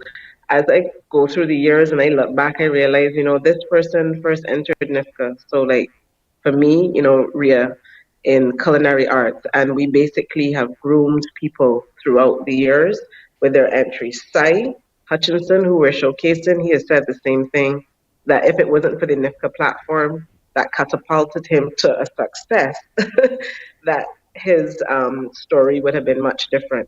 So even though my stories might not be totally personal, I've been watching NIFCA, enjoying it throughout the years. All right, now we mentioned that the entries for the visual arts competitions, the call for entries, it has been extended. And I don't know who came up with the 11:59 p.m. for all of these entries, but that's where we are. So by Sunday, 15th of October, you have to make sure you get your entries in. For those people who might not know, and people who, who need you to kind of deconstruct the visual arts and share with them where they could apply, share that quickly with us. Right. So all of our entries are online. You go to the ncf.bb site, and you can find the link there, and you just fill in all of the information. For our fine art exhibitions, we are actually doing our preliminaries online. So we're basically kind of using some of new skill from COVID. So we're doing our preliminary judging online. You have to upload your photographs for fine art. Our craft has to be judged in person. And then our schools, as I said, we're going around. But once you fill out that entry form or the registration form, we get it. And then we basically tax you based on your particular discipline. Because the registration form, I go through it and it's very long. But all the information is there, all the information about all the different prizes. There are quite a few prizes. A lot of people are interested in receiving those prizes, but it's all there. All right, that's truly excellent. And what message do you have for people who might still be on the fence? Because often we see a lot of people who are really great visual artists, and here's where we have to talk a lot of the times about kind of harmonizing our passions and what we love to do with making it work. And some people, I dare say, they're not sure about how talented they are. So this might be your opportunity to kind of nudge them in the right direction. For sure. NIFCA unearths a great amount of talent. I was just, as I was sitting here looking at some entries that are coming in, and I'm blown away by the beauty of the pieces. A lot of the times they're not artists that we regularly know or regularly participate in shows. A lot of the names are new to me, but the offering is excellent. So I would encourage anybody, as you say, who's kind of sitting on the fence, they don't really know if it's good or if it's not good, to submit. We are there as a developmental process. So our judges actually meet with the artists after the competition to give them advice, to give them hints. So if you don't think, you will find out now in terms of your bronze, silvers, and gold, but you will also get feedback to help push you forward. So we're really encouraging, everybody to come out. We get in our craft, we have people who've been crocheting. I just saw some mixed media work that's beautiful, blows you away. I'm not a judge, so I have no control of the process. And also our judges pool this year, I am quite excited by it. We have a mix of established and some younger artists, people who are doing different things. So we have different ways of looking, different ways of seeing. So we're inviting people to come out. We're open to all the different art forms. People have been asking about submitting digital work, and we're like, yes, please, you can submit digital work. So we have opened our way of viewing and perceiving as well for this competition. All right, thank you so much. Onika Small, Cultural you, Officer, Keisha. Curator at the National Cultural Foundation. We most certainly are looking forward to all that the visual arts will bring and add to this 50th year of celebrating NIFCA right here in Barbados. Thank you so much. And I'm telling Thank you, everybody as they Keisha. come through, we love the shirts. They're gorgeous, very fitting for the 50th anniversary. And our logo here is hot. Wait till you see 2023 shirts. We have a stunning logo that was created by our graphics, our in-house graphic artist. He has done a beautiful job. I am excited just by seeing the logo. All right. Well, thank you so much for sharing. We wish you the very best, and we most certainly look forward to catching up as we go through the next couple of months and share. And I know Barbadians come out in their numbers and support NIFCA, so that's most important. Thank you, Onika. Thank you very much. Have a great day. And you, thank you. Coming up, we're telling you about the Barbados Jazz Weekend, and some celebrity golfers will be here in Barbados, along with some fantastic Barbadian artists. And Elan, they're in studio. They're over there. They'll be here when we come back, so stay with us. Morning, morning, morning. Good morning. Good morning to you.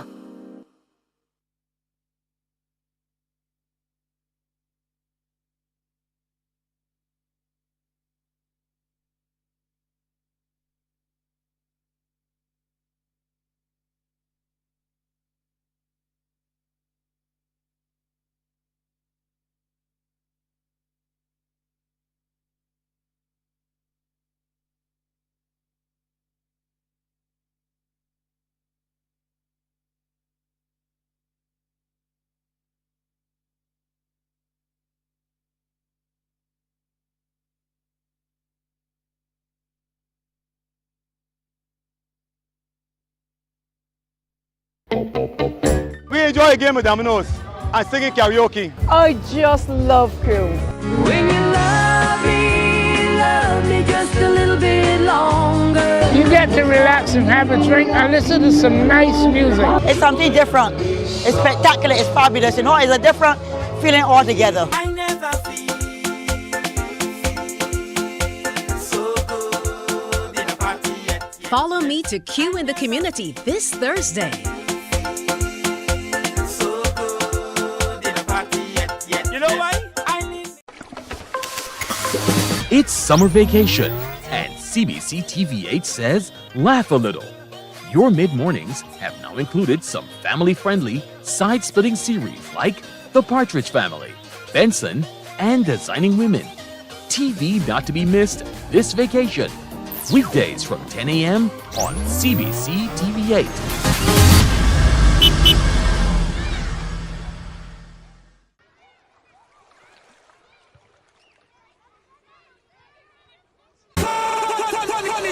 It's Match Day Live. Morning, morning, morning. Good morning. Good morning to you. It's time for the Barbados Jazz Excursion and Golf Weekend. Joining us on set, we have Chian, the artist, and she's brought along Elan Trotman to tell us more about what's happening. Good morning. Actually, I brought her. I was along. about to be like, it's the other way around. I did that on purpose. I did that on purpose. Yeah. Oh, So welcome. Great to see both of you.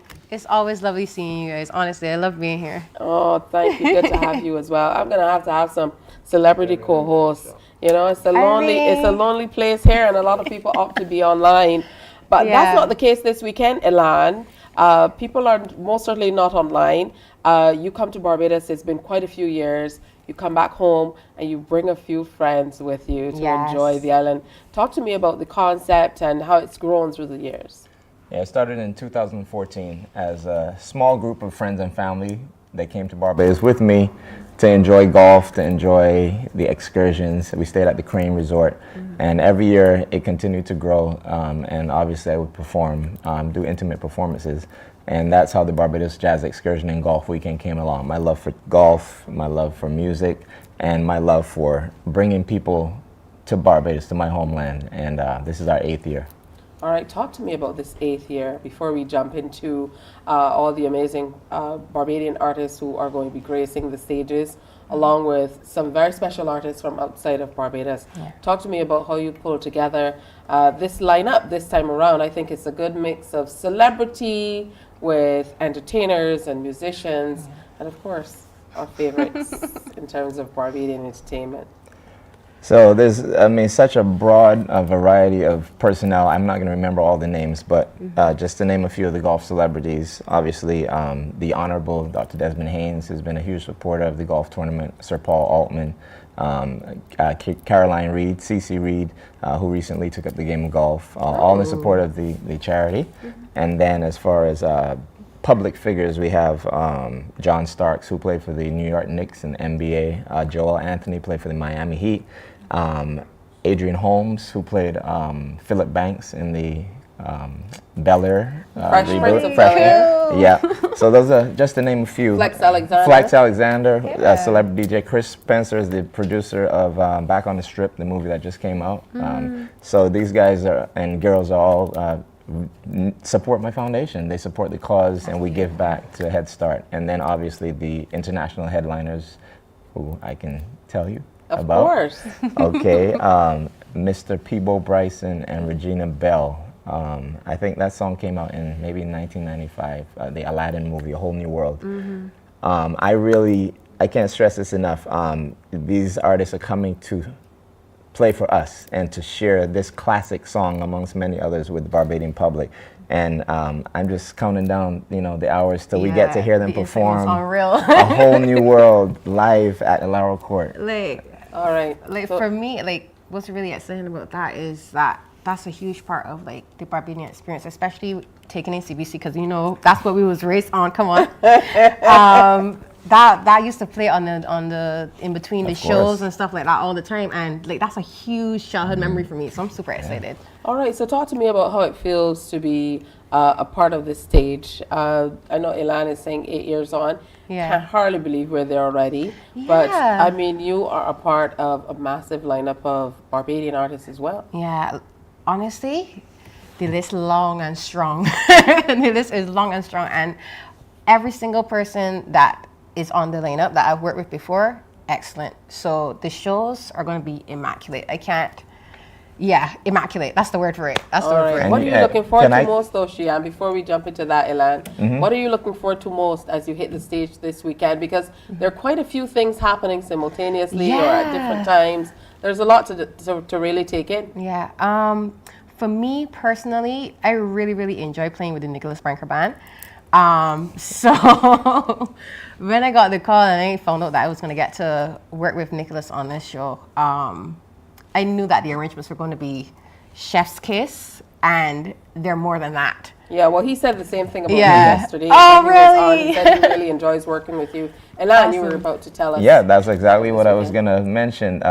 Joining two powerhouses together. I can't wait. Obviously being the producer of the event, I don't get to enjoy the musical aspect because I'm working behind the scenes. But I'm going to make sure I'm in the front row to hear your performance with the Nicholas Branker Band. I know it's going to be amazing. All right, let's break down the weekend. Exactly, because you mentioned Sam Lord's Castle at one point. You mentioned Ilaro Court. Let's make sure people understand what's happening for the weekend, and most importantly, tell them how they can get involved. Sure. So the 3-day passes are sold out, but there's single-day passes available. Friday, tomorrow night, we have a welcome reception and opening concert with 3 artists from the States that are performing in the ballroom at San Loris Castle.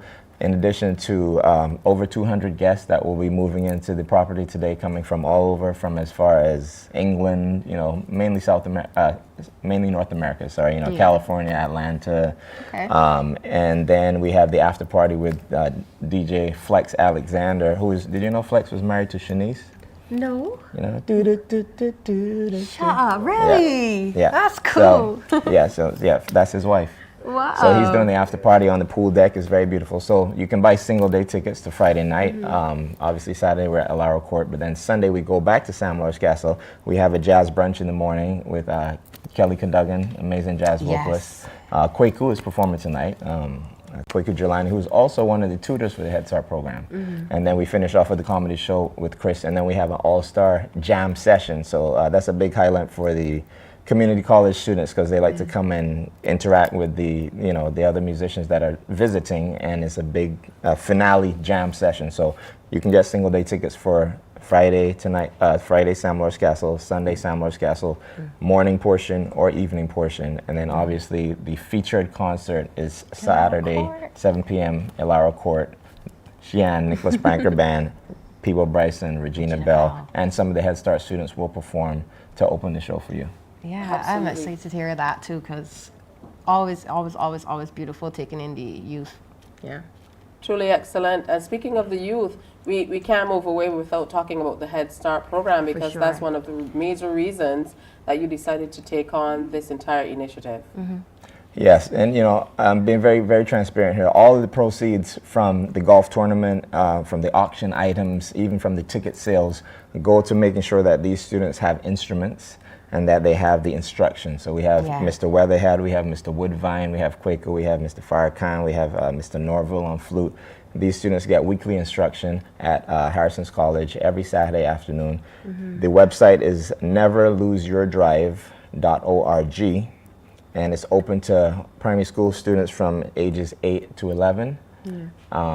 We have flutes, we have clarinets, we have trumpets, we have saxophones, and we have percussion instruments. So you can go on the website and register for your child to be accepted to the program, and also come out on Saturday to hear some of the students perform on the big stage, opening up for this young lady right here.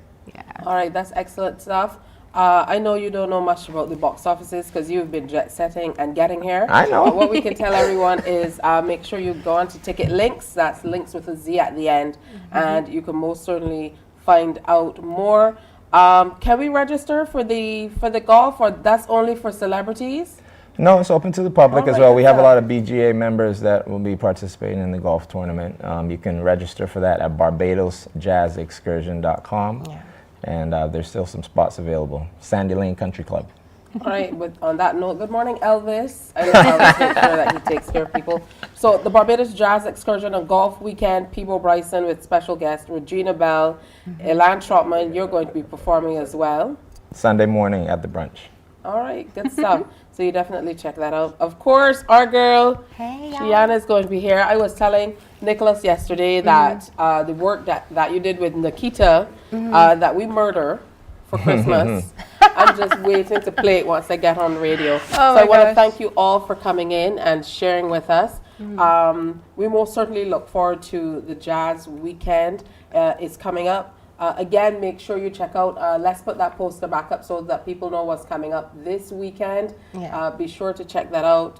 Thank you guys for coming in. I know you have lots to do to get ready. It's true. But we certainly look forward to seeing you grace the big stage on Saturday. I can't wait. Yes. I cannot wait. So see you guys there. Honestly, just get your tickets and come on out. We absolutely will be taking it in.